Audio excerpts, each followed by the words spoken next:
So last night I was talking to a group of guys, and apparently when I walked away, they were like nicknaming me Tits. They were like, where'd Tits go? Where's Tits? And while I don't condone men calling women by anything other than their name, yeah, I pay 10 grand for these. You can call me Tits, and I'll have a fucking smile on my face. Yeah, I'm Tits now.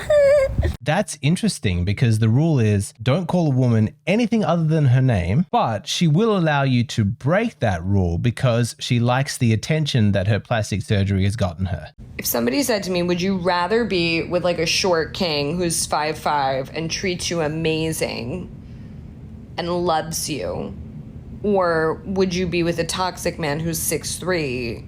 At this point in my life, I would be like, how toxic?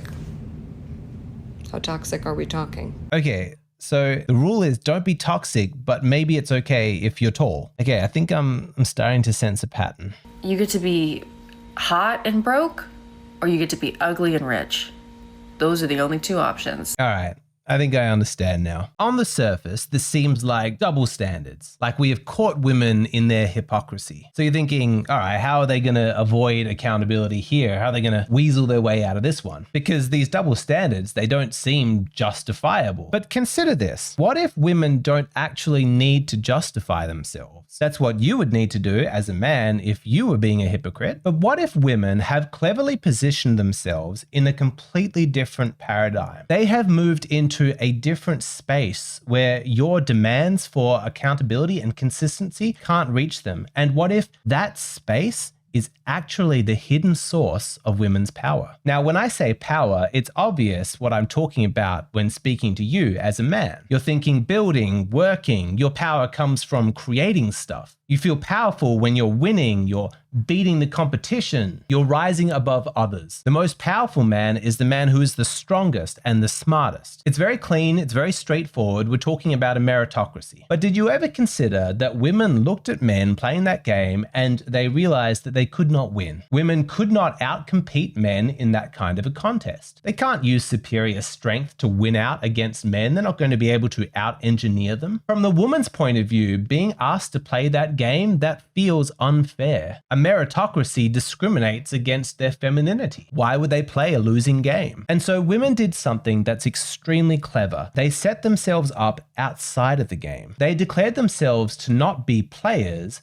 but judges. They're not going to compete. That's not their role. Their role is to evaluate who is the winner. And by placing themselves in that position, they became infinitely more powerful. Because consider, who is actually more powerful, the person who's wearing the crown or the person who decides who wears the crown? Understand, female power does not come from creation, but from selection. She thinks, I don't need to build a kingdom. I just need to position myself so that I'm the one who decides who gets to enter this kingdom. I will be the judge of who is worthy. Do you understand? This is the core male-female divide. Men want to win the game, and women want the power to decide who gets to win the game. And I hope that it is obvious to say that it is not in men's best interest to have women positioned as judges, as the ones who get to decide the winner. Men and women's interests are at odds with each other. Imagine a committee of men and women sitting down to decide the rules of the game. The men want to get started, so they want the rules to be clear, fair, simple, and as transparent as possible. Everybody understand the rules? Okay, great. Let's begin. May the best man win. Men love that. We just want to compete. We want to play the game under a system of rules that is fair. But imagine the women in that committee, they keep shouting down all the suggestions, all the ideas. They keep voting no. And it begins to seem as though they don't actually want to agree on any consistent set of rules. In fact, they don't even seem to want the game to start, and that's because they don't. Why would they? They're not going to win. There's no power in being a loser. Where they feel powerful is being on the committee that gets to decide the rules. If those women had their way, then the rules would never get published. They would never tell the players of the game what the rules actually are. They would keep it vague on purpose because if they do that, then men have to constantly return to the committee to check, to consult with the women. Am I doing a good job or not? Am I winning? That is a dream scenario for those women, because then they get to remain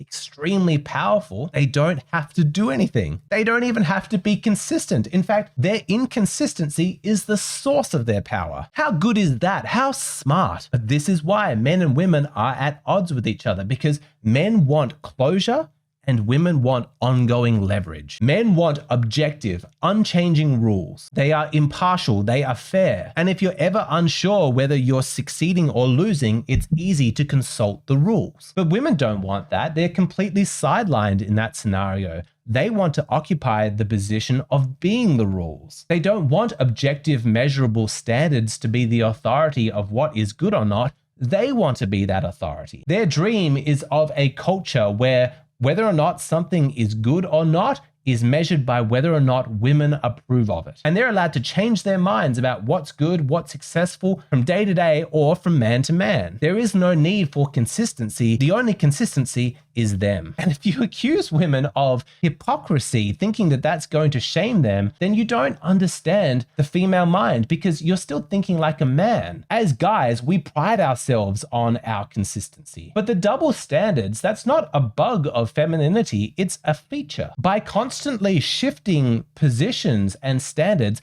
that's how they keep their power intact. Don't be broke. Don't be toxic or short. Don't call me tits. Well, actually, it is okay now. In this instance and with this kind of a man, I will grant an exception. You think, what? Are you serious? Like, we just caught you contradicting yourself. So?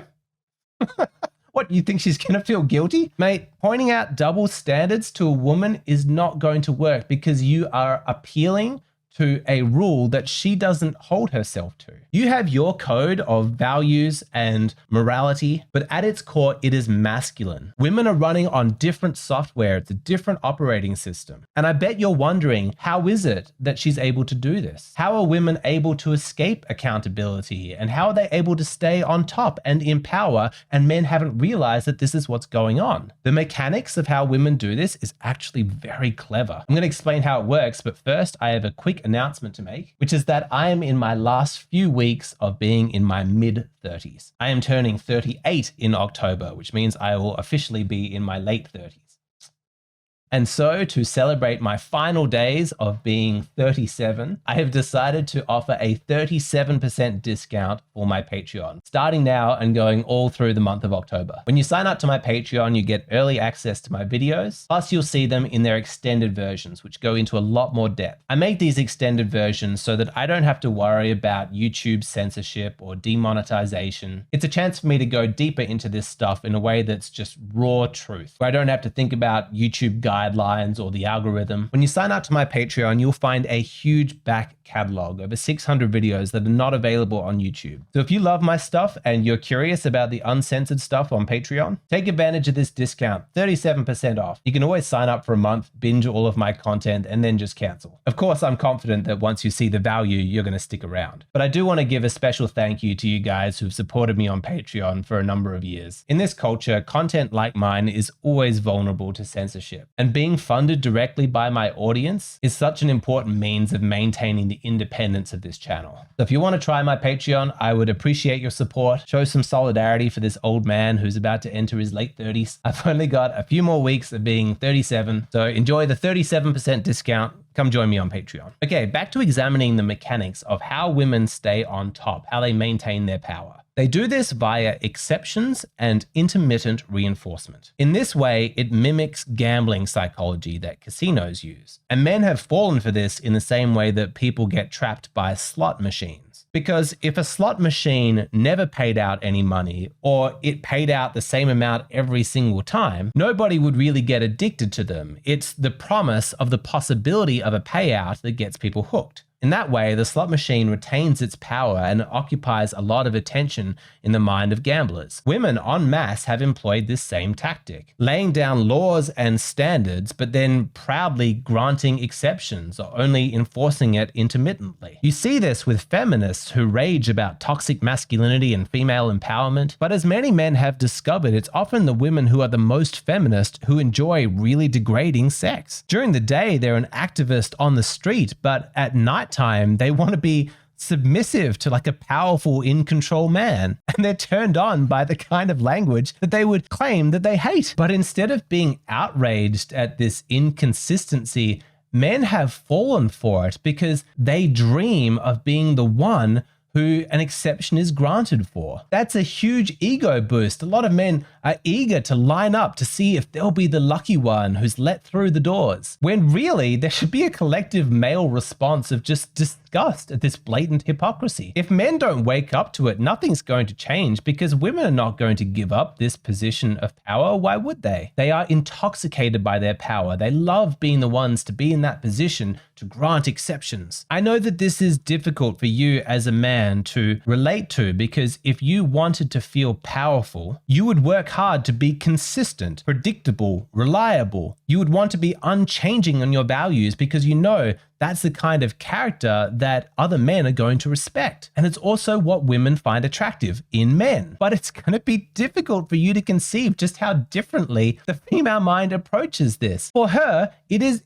inconsistency that is her power. When you're in a relationship with an inconsistent woman and you don't know what the rules are, you don't know what her mood is, what she wants, what she likes, when she's going to enforce standards and when she's going to grant exceptions. But it is that inconsistency that is the source of her power. Do you compliment her appearance? Well, maybe that might make her feel pretty and validated and she might be really pleased with you. Or potentially she could feel offended, like you're objectifying her. Do you pay for her meal? Maybe. Like she might say, that's so sweet and gentlemanly of you. Or she might be annoyed and say, you know, just because you pay for my meal doesn't mean I'm going to sleep with you. I'm an independent woman. I don't need a man to pay my bill for me. And which one of these two responses that you get might depend on how she's feeling that particular night. It can change. Or, more likely, it's going to depend upon the man. She'll have one set of rules for this type of guy and another set of rules for this kind of guy. She's not embarrassed by this. Stop thinking like a man. She's not trying to be consistent. When she proudly declares publicly that she's not the kind of girl that does casual hookups or one-night stands, the purpose of that declaration is not to broadcast that she has this fixed rule so that everybody knows what to expect from her. The purpose is to communicate a standard so that she can place herself in the powerful position of being the one who can break that standard when it suits her. Yes, Mr. Nice Guy, I told you that I don't do casual hookups, but I changed my mind with Mr. Smooth Talking bad boy at the club. I'm under no obligation to stick to my own rules. Why would I? Rules don't define my power.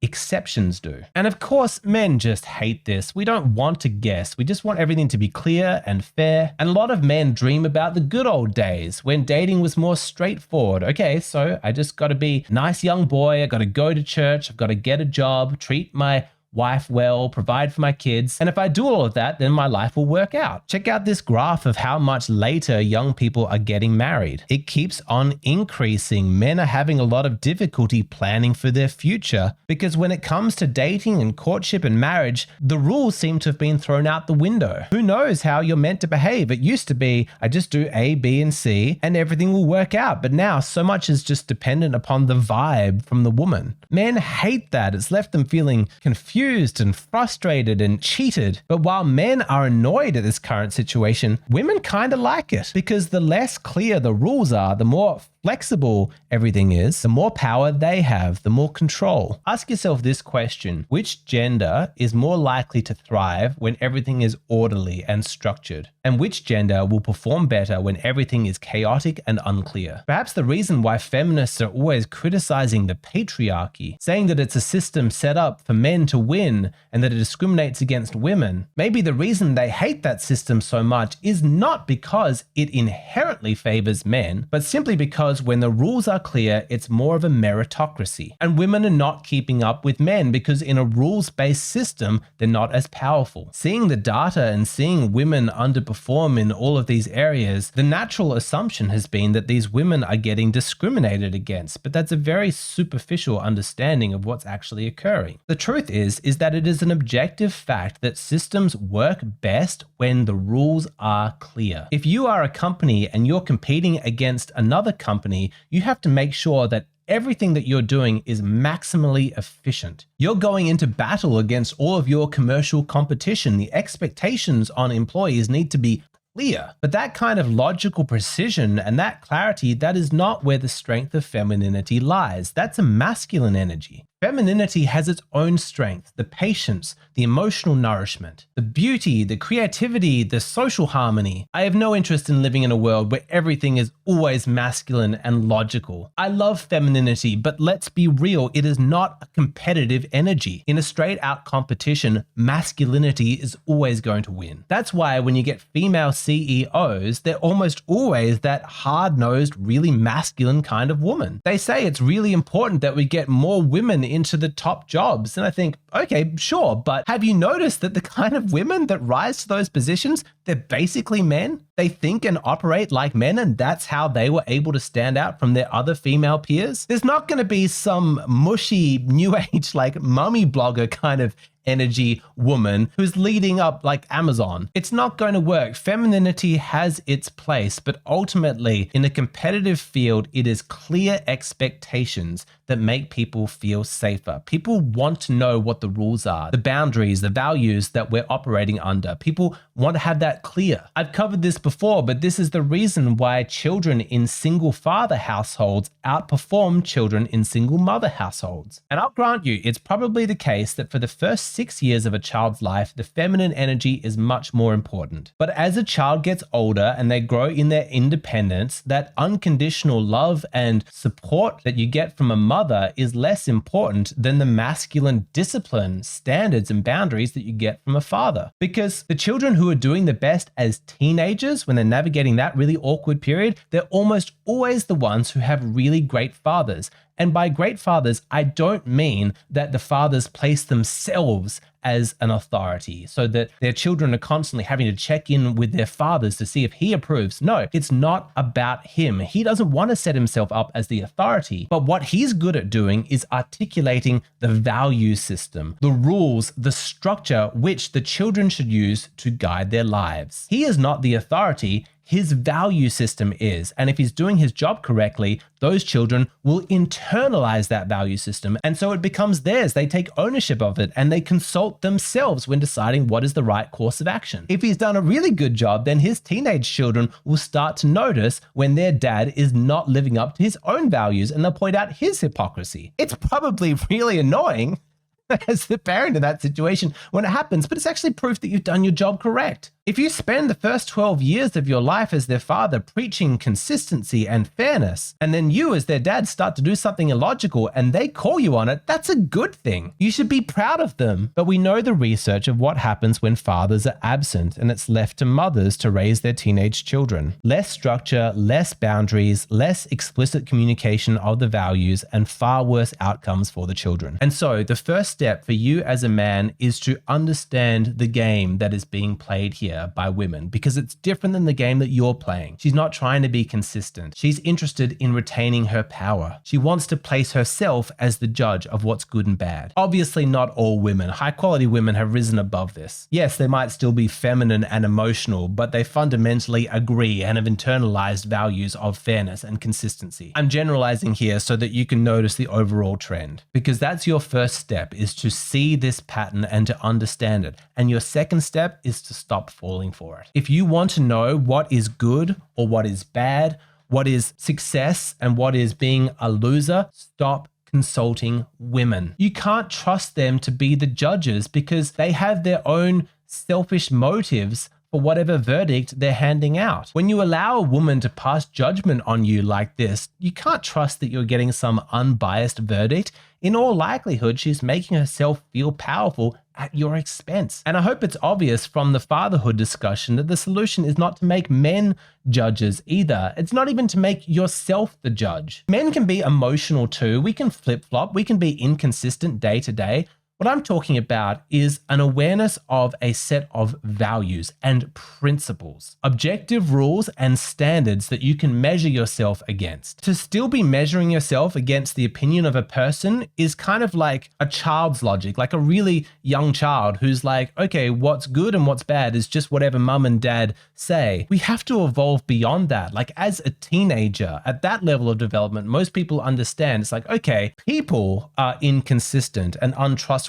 But this idea, this set of principles, these values that are beyond human frailty, that should be my North Star. And the best news is that those values, that's actually the most effective way to undermine women's power, which they're exercising in a toxic way. If you're in a relationship with a woman who does this, or you have a female family member or co-worker, doesn't matter, but she set herself up to be the authority, you don't challenge the source of her power by saying, no, instead of you being the authority, I'll be the authority. No, you say, hey, let's both be held to these objective standards. That's what's fair. They will apply to both of us. In an indirect way, this is going to remove that element of female power and it's going to balance everything out. It's actually the path forward with the least antagonism and tribalism. And I'm going to spend the rest of the video explaining how this works. There is a method to my madness. This is the path out of hell. And this is where we get to the extended version of the Patreon, where I really want to go into depth. So far, I've covered why everything has gotten so wound up and twisted, but how it's going to free itself and what that's going to do to the female mind is equally fascinating. And if you want to keep watching this video, the good news is that you've got a 37% Patreon discount. It's already in place. It's going to last for the month of October. So if you'd like to watch this video and all of the videos in my back catalog, come sign up to my Patreon, 37% discount. Celebrate my last few weeks of being in my mid-30s.